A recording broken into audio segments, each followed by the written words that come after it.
Yeah, I have no idea. You have no idea? Okay. Well, Our tech person. Anything for us? okay. We have a little bit of an echo here on our side, but we'll just have to make do with that. Unless we can get, because I have no idea how to. If we do that, then they won't be able to hear me at all. We probably just need to have others mute their mics. Then maybe. Okay. The computer. Let me try just the computer. Okay. That didn't even help. Turn the volume back up here. But that's I don't think that's gonna help. Okay, guys. Now that's not gonna help. Sound great. You can probably just hang up on the phone. Okay, hang up the phone. And we can hang. Okay, how's that, everybody? Can you all hear me? Okay, we will just go with that. All right. Why don't we go ahead and call the meeting to order? Penny, Okay. Dr. Smith, here. Dr. McBride, Here. Dr. Hubner. Here. Dr. Khan. Here. Dr. Garza. No. And Reverend Duval. No. We have a quorum. Okay, thank you, Penny. And Beth, we will be respectful of your time, and we will try to get through everything by 10 a.m. Before we get started on the agenda, I want to acknowledge the note that we all received from Reverend Duval with his resignation from the board. I'm very grateful to him for his service over the last 3 years. I've gotten the opportunity to get to know a lot of people in this facility, especially in the last year and a half, but no one has spent nearly as much time, I think, in this facility on our board as Reverend Duval has, building relationships from leadership, all the way down to the rank and file. His passion and tenacity for this work and wanting to make sure that the residents of this facility are cared for properly was humbling for me to watch personally. So I did not want to let the meeting go by without acknowledging his service and thanking him for his service. I'm sure he's not on, but for those who are, I just wanted for myself and for this board to go on the record, recognizing all the time that he put into this, all of the energy he put into this, and often to the detriment of his own health, because it was, it was very stressful, I know, at times. So thank you wherever you are, Reverend Duval. Jeff, Yes, if I could make a comment, personal privilege, if I could. Yes. So if I could also comment on Reverend Duval, my friend, over the time I was on the board with you from the beginning with Mary Taylor and Dr. Garza and Twyla Lee, and I became friends and colleagues with Reverend Duval, and he's one of the best people I've ever met. And as you know, we inherited a mess in the jail that was largely neglected in the Stinger administration. And in the first few months, I think we, established standards for a board and ethical standards and guidelines. And, it was a lot of hard work, and it was largely due to Reverend Duval that we got this ship righted. And, and I think we had, by my count, 4 different directors in this jail over the time. And Reverend Duval was an invaluable member and leader in this journey. And, I think the morning paper constantly likes to focus on the negative in food fights. In the story that was in the paper about the fold didn't really, in my view, point a fair and balanced picture of what was going on. Because in the letter Reverend Duval wrote, talked about some of the positive things we've done and that's been done in the jail. And he cited several things like the culinary apprenticeship, the multiple policy and practice revisions, the facility community practice complaints and concerns, the supported well-deserved overdue pay increases, the hard-fought fight for pay increase. And I would add to that list thing that was a constant complaint of mine. As you all know, we have a jail that during the worst 100-year pandemic in history has had the lowest, COVID outbreak relative to our region, and in jails across the country, and have much worse outbreaks, and we've had, not, as far as I know, not one death. And that never gets in the morning paper above the morning fold. And that's been a constant complaint of mine, but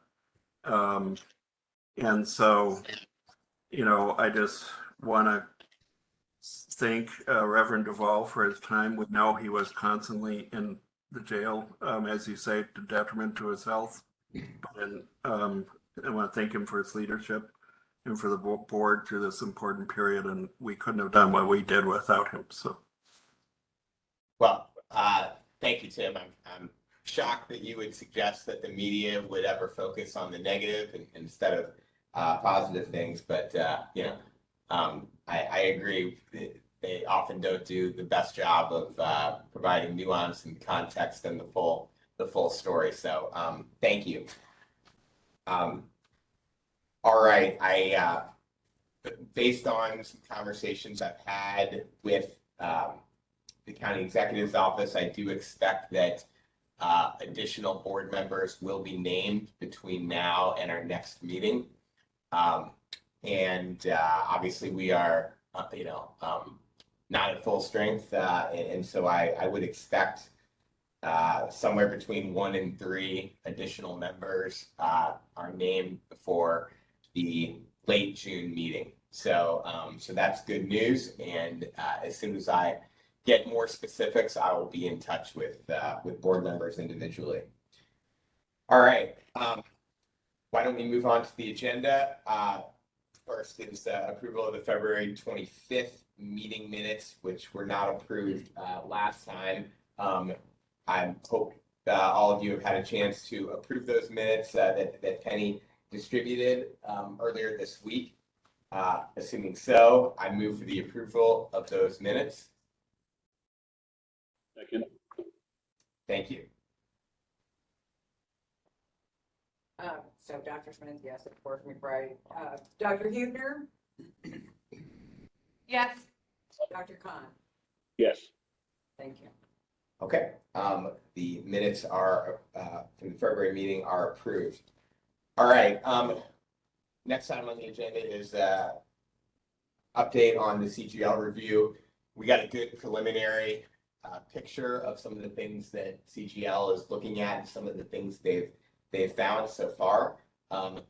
It looks like my understanding is that potentially at the later June meeting, we'll get a kind of fuller report from them.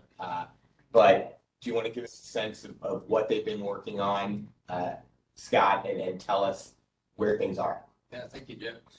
So since they presented at the last meeting, they have been reviewing policies, procedures for the jail, and looking at staffing, as well as the investigative reports from the deaths, including the 2015 death that the newspaper reported there weren't records on. We do have those records. I'm not sure where the source came from.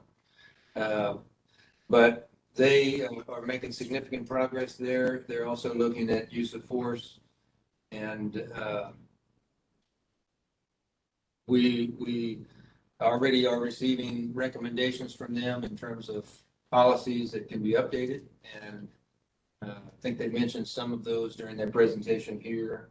So one of the important things that they've identified is our shift relief factor. They're noting that it's increasing from 1.63 to 1.88. Here we go. Trixie Tang. And so nationally, What does that mean? so what that means is nationally, Jails that are large like ours, the average is 1.75. So we're close to that. Cook County, for example, is 1.75. So during the pandemic, there was most jails, and not all in the country, were short-staffed, and that causes the shift relief factor to increase. So when we were 80-plus positions down, and people are not calling in, you have to have additional staff to be able to cover those posts.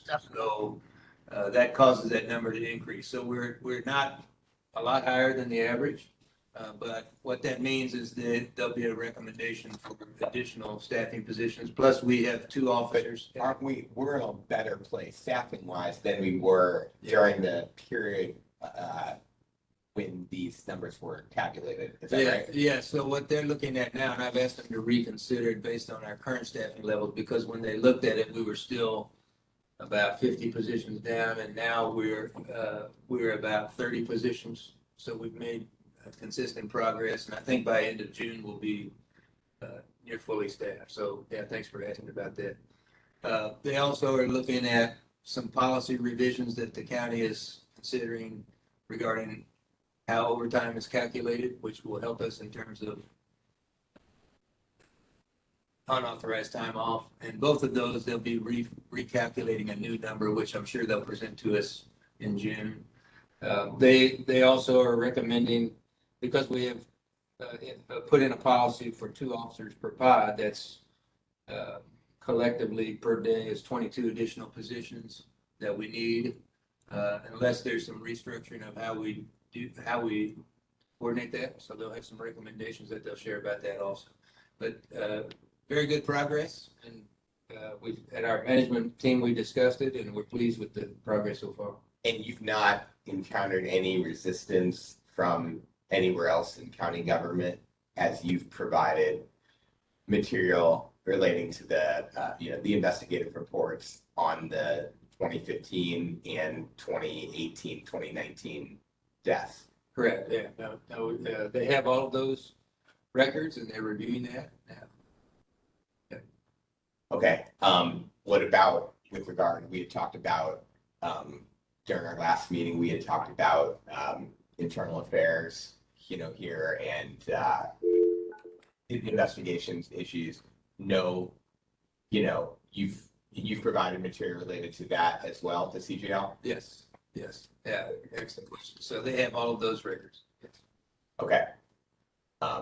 And so their examination of use and force is fully informed with that information. That we had some challenges a couple months ago when we learned that some of those things had been excluded after the fact from the scope of the RFP, but you've been able to go ahead and provide that information. Yes. Okay, I wanted to clarify that because I know that had been a sticking point for me and for some other board members. Tim, we had discussed that, so since you've been here, Absolutely, Jeff. I appreciate you asking those questions. So thanks for getting that on the record. I had one quick question, and while asking that, I want to call out, since I made my little speech earlier, I appreciate the hard work for Director Andrews. And I think, while I'm praising people, I want to praise you and for your hard work too. So one of the comments you made at the beginning, the sound wasn't great. You mentioned something about the death that was in the newspaper. I didn't hear what you said about that. Could you repeat that? Well, the article mentioned that there were not records, and we do have those records, and those records were provided. So I'm not clear on the source of that. Thank you. That's what I thought you said, and that's good news. Thank you. Okay, Dr. Khan, Dr. Huebner, any thoughts, questions relating to the update? I mean, I think, I don't want to say like speak now or forever hold your peace, but I mean, I think this is probably, as a board officially, probably our last chance to say, hey, we want to make sure X, Y, or Z gets examined before they close up shop. So anything else? Thank you, Dr. Smith. I just wanted to add, we had an excellent follow-up conversation with CGL specific to the corrections medicine side of things. A lot of the details and suggestions that they discussed were things that we already have on our thought board in terms of action items to follow. Our greatest issue, as we've discussed with the board in previous months, and something that the board and us are working on, is to stabilize the staffing pattern at the corrections medicine program, which specifically means having the optimum amount of nursing staff to be able to take care of patients and absorb the workload. We are in the process of working with the board subcommittee to find the best solution for it. Hopefully we'll have progress on that in the next few months. Those procurement cycles are always something that moves at a glacial pace, so progress is difficult to predict in terms of timeframes. But once that is settled, and please don't hold me to this because the labor market is doing some funky stuff at the moment, so we don't know when that solution will be in place. But once it is, that's when training and standardization and quality assurance and all the things that we discussed with CGL come into play. If you don't have the people to staff the shifts and ensure some degree of consistency of quality of care, then of course it's a case of putting the cart before the horse, so to speak. But we will keep working on it. The second piece I wanted to point out is the fact that CGL's experts are available. They volunteered to remain as advisors or consultants to bounce ideas off of even in the future. And it was very refreshing to see their enthusiasm and their passion for this sort of work. So a very big thank you to them and to Director Anders and his team for setting that conversation up. Thank you. All right. Hey, may I ask you just a question? It's related to the staffing issue. Can the corrections medicine side take a nurse who has a previous conviction that is, that is like unrelated to her professional activity, unrelated to her care? There's someone who's been brought to my attention who is in this situation, and I wanted to see if there was a policy on that, or if it would be looked at on a case-by-case basis, particularly given our acute needs. I don't know if I can answer that question, Dr. Smith. I would have to check with personnel and legal because it is a sensitive area of work, as you can imagine. So I will have to check back with them and then get back to you on that. Okay. Yeah, I'll follow up with you offline. I just wanted to see if you were aware of any kind of standard policy. Right. I'll circle back with you on that. Thank you. All right. Let's move on to the next agenda item, which are new programs and activities here at the jail. I know that last Friday we had in a whole array of labor unions that were talking with residents around like vocational training opportunities. Do you guys want to describe that? Yeah, so last Friday we had Building Unit Diversity Program, which is by the FLCIO. They also brought with them representatives from the iron workers, painters, bricklayers, pipe fitters, and others, and along with people with criminal histories that have been working in those unions. These are great career opportunities, and they were able to provide sessions to all of the residents on the 6th floor, rotation of these classes and orientation, and also a process has been established so that they can sign up to participate in this program when they're released. So we are planning to do this on all floors and make this a continuing process with a variety of different construction unions, and we'll expand that to additional employers in the future. And can you tell me the logistics of like how this pipeline can work? Yeah, so there's a big need in the construction industry, and while with the U.S. Probation Office, we had a process established that people coming out of prison would go through pre-apprenticeship training programs, and they would be thousands of people now with criminal histories have been able to develop careers, and they're life-changing careers for people. And so this process now, through their tablets, they'll have an opportunity to obtain information and register to participate. These building university programs are scheduled regularly, and so they can pre-register for that. We also have a process where they can take the work keys. That's what I was gonna ask. So there'll be, 'cause I know that's a challenge for some people who are trying to get into the BUD program is there's a limited kind of time frame during which people can take work keys. Like it's offered during the day, right? So if you have a full-time job and you're working, it's hard to get over there, you know, because a lot of folks don't have that kind of flexibility to say to their supervisor, hey, I want to take a test so I can go get a better job, right? And so this will give them an opportunity to get that requirement out of the way while they're incarcerated here. Yes, Okay. they'll take the work keys here. We'll also have classes where they can work on math skills or others through the community colleges. And so also there are online classes on the tablets that they can work on math if that's an area that they need to improve their score. So the process should lead to them being able, and they have information on the tablet as well as in paper form now about the process for each of these unions. And there are many of them, so they'll continue to learn about these opportunities as well as others that we've talked about some of these meetings. Okay, well, I'm excited about this. For my day job, I know that general contractors are hurting like they've never been before. And I know the average age of a couple of these professions in St. Louis is over 50.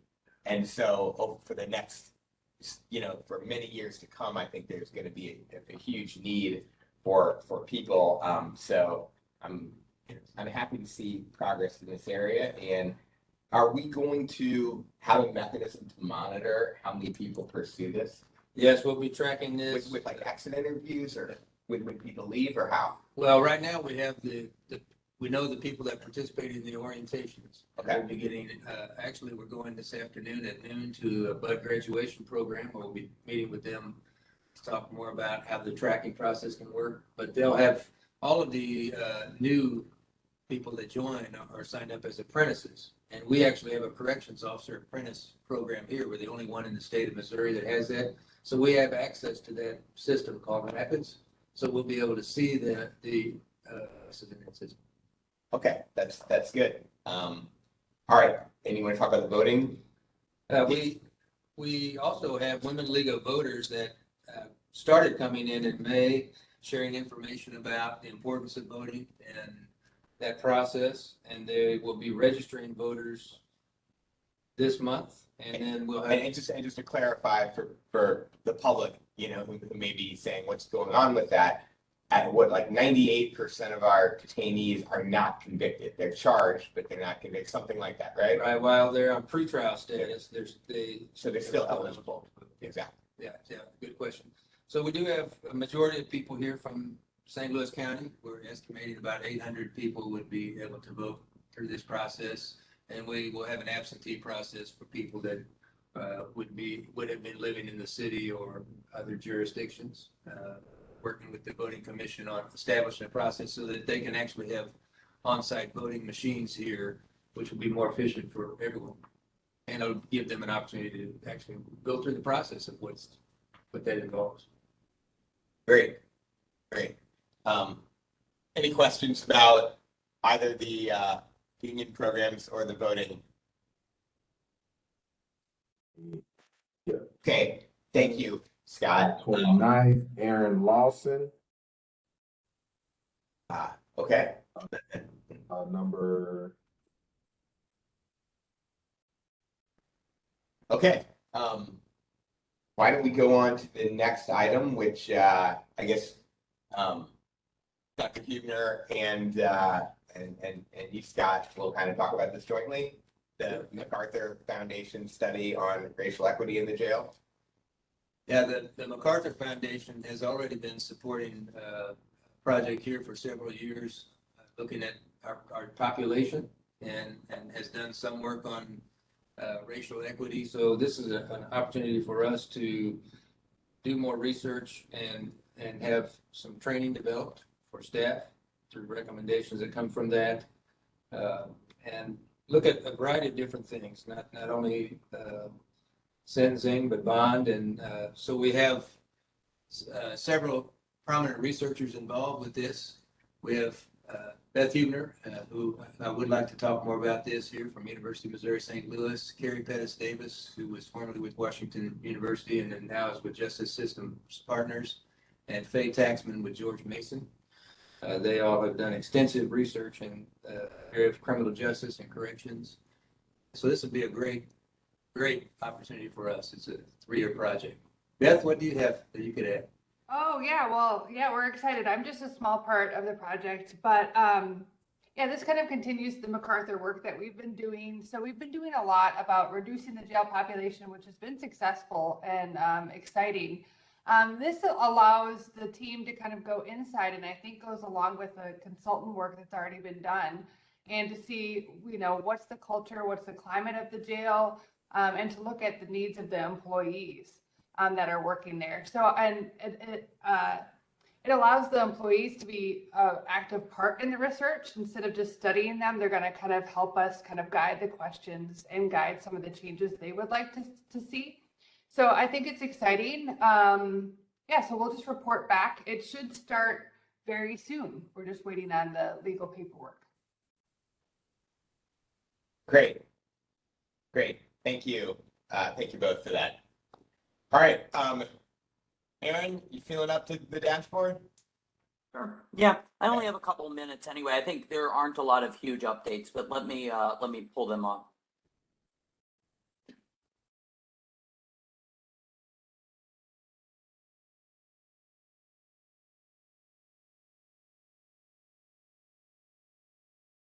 All right, are these showing? They are. Okay, good. Yeah, so just a few things. Population is sitting pretty steady. This morning it was at 858. We've been in the kind of like mid-range 800s for a while now, so no month. Length of stay for this past month was down at 63.7 overall, 63.7 days. That's down from last month, which was at 92 days. 63.7 is pretty low as compared to the last year, but still higher than it was for most of 2020 and the first half of 2021. So we're kind of in the mid-range for that as of right now. And then finally, the other thing I wanted to add was good news on use of force. We got the May data, so we got the last month and also the prior month, April, that we would have talked about if the meeting were last week. Both of these were low. So we had a few relatively higher numbers earlier in 2022, but the last 2 months worth of use of force data have been low, which is good news. That is good news. And then I think the only other thing I wanted. Aaron? Yeah, sure. Can you just pause for 1 second? Sure. Just looking at the daily population, over the last like decade or whatever, like, you know, I'm not asking you to produce something in the last decade, but do we typically see a seasonal bump in the summer? I'm not really sure. I mean, if there is one, it's not huge. Beth, you might know better than me. Do you know? You know, sometimes we do, and sometimes, yeah, I guess, you know, sometimes we do and sometimes we don't. The last couple of years have been obviously very different. So, Yeah, all over the place. we've been There all will over the place. There will So sometimes just be like, we had this dip here in November of 2021, or November and December, and that was something that isn't necessarily like, that wasn't true. You know, we were spiking in November of 2020. So I don't know. I've never noticed a significant month to month seasonality that Right. goes beyond, you know, maybe 10 or 20 people. Right, it usually is like 10 or 20 people, like after holidays, long weekends and stuff like that, and so there's more holidays in the summer, so I think that could be part of it, but, yeah. We do oftentimes go down on, it seems, from Wednesday to Thursday because of like taking people to jails on Thursday mornings. So that's like sometimes if we'll see if we're looking at weekly, we'll see little cycles like that, but on a like monthly or seasonality basis, I don't usually see anything really significant, Jeff. Okay, thank you, and sorry to interrupt you. No, you're good. I was just kind of, you know, I mean, typically when you read about, you know, when we read about violence in the region, we tend to see spikes in warm weather. And so I was just wondering if we should be expecting a, you know, a bump in, you know, like this month or whatever, you know, based on things that we, you know, that we read Sure. happening in the community. I will note that if you look at the bookings and releases, we went up a lot in bookings from the winter to the summer. You see this jump in February, we had 699, and then in the last 3 months, we've had over 1,000. But the bookings increase has been corresponded with a equivalent releases increase. So the population hasn't really changed. It's just the people have been coming in more and out more. Got it. I was going to point out the same thing. I noticed the bookings went up, but I also noticed the releases went up. Yep. So I wondered if the, you know, the courts are processing better now. Right. It's related Definitely. to a better, and so we're still down from our peak number of people in the jail, which is good news. And the only other thing I wanted to share was that overtime hours for May, well, actually, let's do April and May because we haven't talked about April yet. April was up a little bit to 5,800, but then for May, we were down to 4,900, which is only the second time since early 2021 that we've been under 5,000. Okay. That's good. That's good news. Okay, so not a lot of big news, but a couple little illuminating bits. Yeah, no significant changes. And Okay. with that, if there are no other questions, anybody have any other questions? If not, I will hand it over to Liz. Hi, Hey, Liz. good morning. Good morning. As far as the dashboard and data collection, there really hasn't been anything, we're steady state pretty much. Nothing outlying that is a concern for the facility. We continue to treat our patients and provide the best medical care that we can. So, usually we talk about safety events and we still get safety events reported. We've come down as far as safety events. But we're constantly trying to train the staff and follow different policies and procedures, trying to get everything done. Generally, it's in regards to administration of labs and medications, things like that. So unless there's any questions, I can move on to the COVID update if you like. My only question is the temporarily unavailable number, Oh. percentage of open positions. That's on me.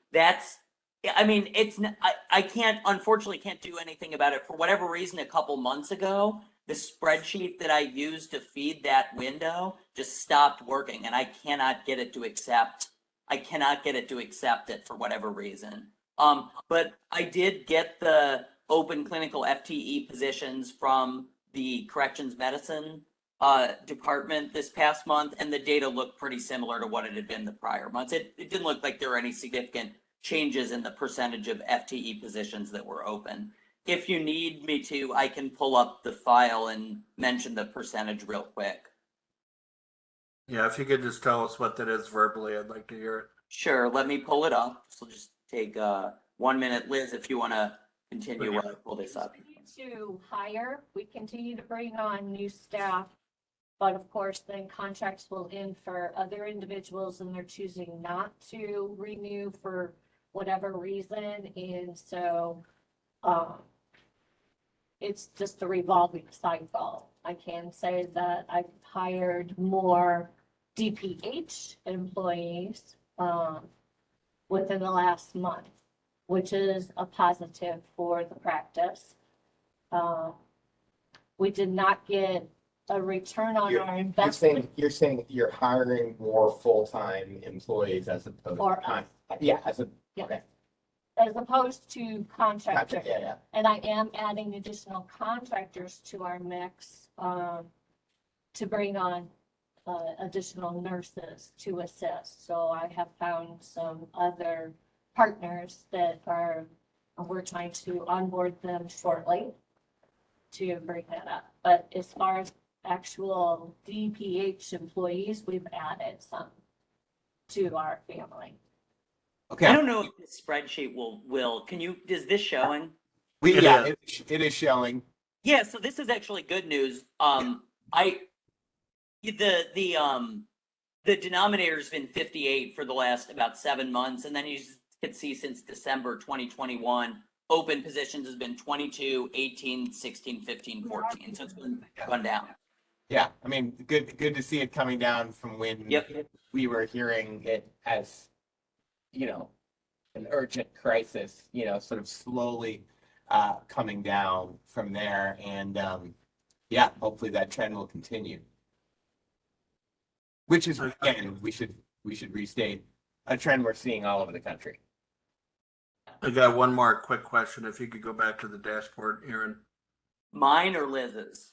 The Liz's second dashboard, the one that has mental health disorders. So I noticed an increase from, I guess it's December to April, from 21 to 31. Now, I will note that this 31 seems to be closer to the long run trend. It bounces around a lot, but I noticed a 10 percentage point increase in the last 4 months. I don't know if you want to speak to that, Liz or Dr. Khan. Well, thank you, Dr. McBride. I'm willing to bet that the census also began increasing, but it's in line with the trend being seen nationwide. The mental health, substance abuse, and correctional setting pieces seem to be coming together in various combinations. So it's not surprising, but you're right. There is a trend line that, you plot it, it evens out around 30, 31, thereabouts, roughly. I am worried a little bit about that upward inflection. I don't know where that will plateau out or begin to decrease, but given the mental health crisis nationwide, fingers crossed. Yeah, whatever the number is, if it's 25 or 30 or, that means you got about a quarter to a third of your prison population, jail population that's got mental health disorders. It's not going to be easy for your corrections and medicine staff. And you're right, it's a nationwide problem, as we've tragically seen in the last. I think Scott would like to kind of share some thoughts on this as well. Thank you. Yeah, we've been working closely together along with partners that are working with mental health, like Places for People and Department of Mental Health. And now there has been a delay on people that are awaiting mental health evaluations or beds at the state after they've been determined unfit to proceed. So part of that increase is that delay. And so we've been working on this and have a mobile unit now that be coming to work with some of the people with the most serious mental health issues, and the state will be funding treatment, including injectable medication if that's needed. We're also looking at how residents can be eligible for Medicaid and potentially some of them could be placed in residential facilities rather than the jail.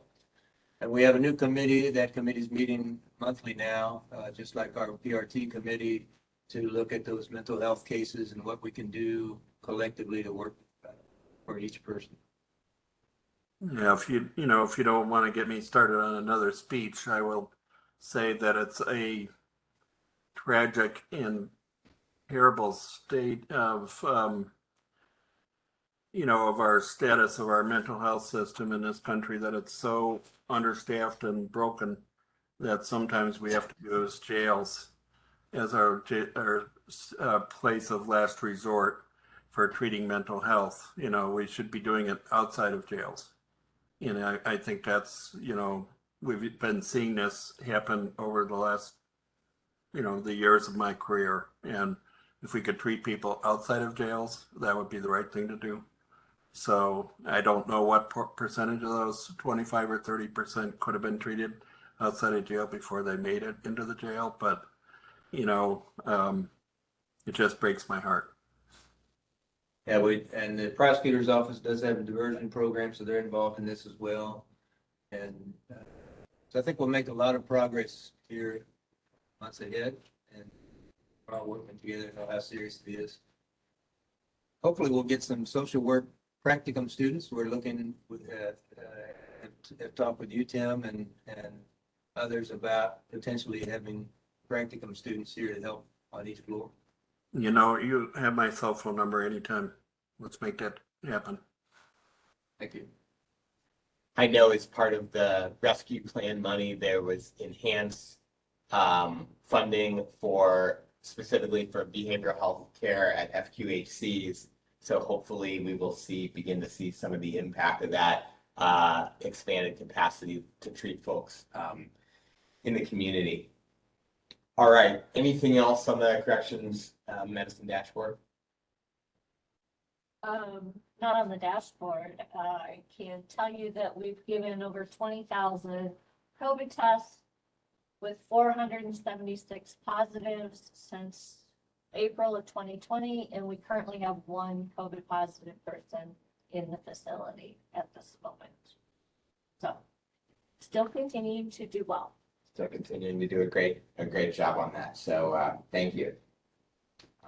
Amazingly well, especially compared to the region. Oh, I mean, just the last few weeks, that's like half the people I know have gotten it again. So 50% of my family. So you're doing a lot better than my family. wow. A higher number of absolute cases in your family than in the whole jail right now, Tim. How about that? So congratulations. Thank you for not attending the meeting in person this morning. That's part of the reason I'm not there. Yeah. Okay. Next agenda item is public comment. Penny, are there any submissions? No submissions this month. Okay. We apologize for the change in the time of this last meeting due to the difficulty in achieving a quorum last week. Hopefully that will be easier going forward with the addition of new board members in the next month that we're expecting. But we will go back to the normal schedule and plan to meet on June 24th, which would be 3 weeks from today. So, and we will hopefully, you want to confirm with CGL that they'll be, ready to come and provide a full report to us then. That would be great. And I will see all of you 3 weeks from today. And I will move to adjourn the meeting. All those in favor, say aye. Aye. All those opposed, no?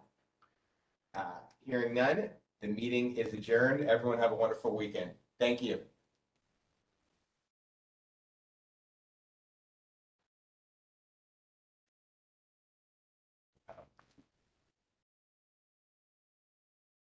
Anyone have any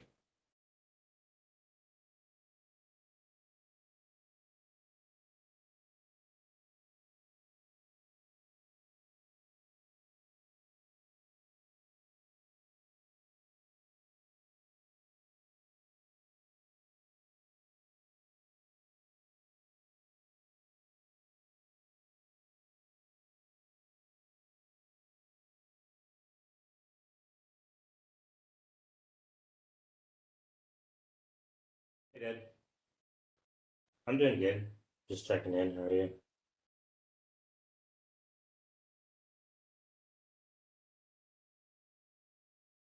Good. Okay. I'm doing all right. I was just calling to check in. Oh, okay. You need anything or? People are still here. You can leave the meeting. No, I was just asking.